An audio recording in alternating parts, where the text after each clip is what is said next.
सही तरह पढ़ा तो 12 भी पढ़े तरह पढ़न था स्कूल को तो लस्त वेला रोशन किए थे।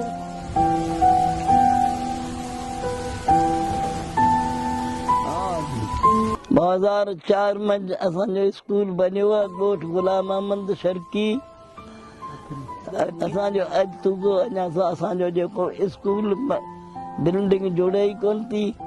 असांजे ॿार जेके ॿई तरह था पढ़न मेहरबानी करे असो स्कूल बिल्कुल जल्दी असो बनाए न सॼा ॿार ॿई तरह पढ़न था। सीए में अस इन वक्त तकलीफ़ आया 80 ॿार असा पढ़न था।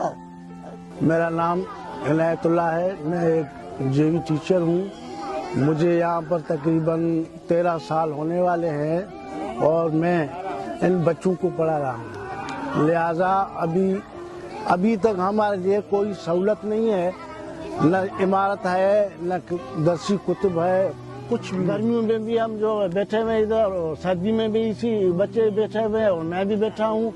बहुत सर्दी होती है, कभी उस दरख्त की साइड में जाते हैं, कभी इस जाते हैं, कभी दीवार की साइड में बैठते हैं, ऐसे गुजारा करते हैं। उनके बच्चे जो है ना वो सर्दी में पढ़ रहे हैं, लिहाजा आवाम भी परेशान, बच्चे भी परेशान और उस्ताद भी परेशान।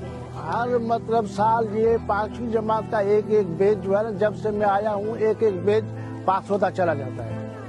तकरीबन 40-50 बच्चे के लगभग 5वीं जमात पास करके यहाँ से चले गए और यहाँ पर ये हाल है। इसी हाल में हम लोग रहते हैं, इसी हाल में हम बच्चों को तालीम देते हैं।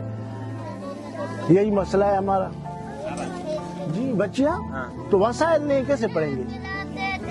यहाँ पर तो कोई मिडिल स्कूल नजदीक नहीं है, हाई स्कूल नजदीक नहीं है, गरीब आदमी है, इनके पास पैसा नहीं है।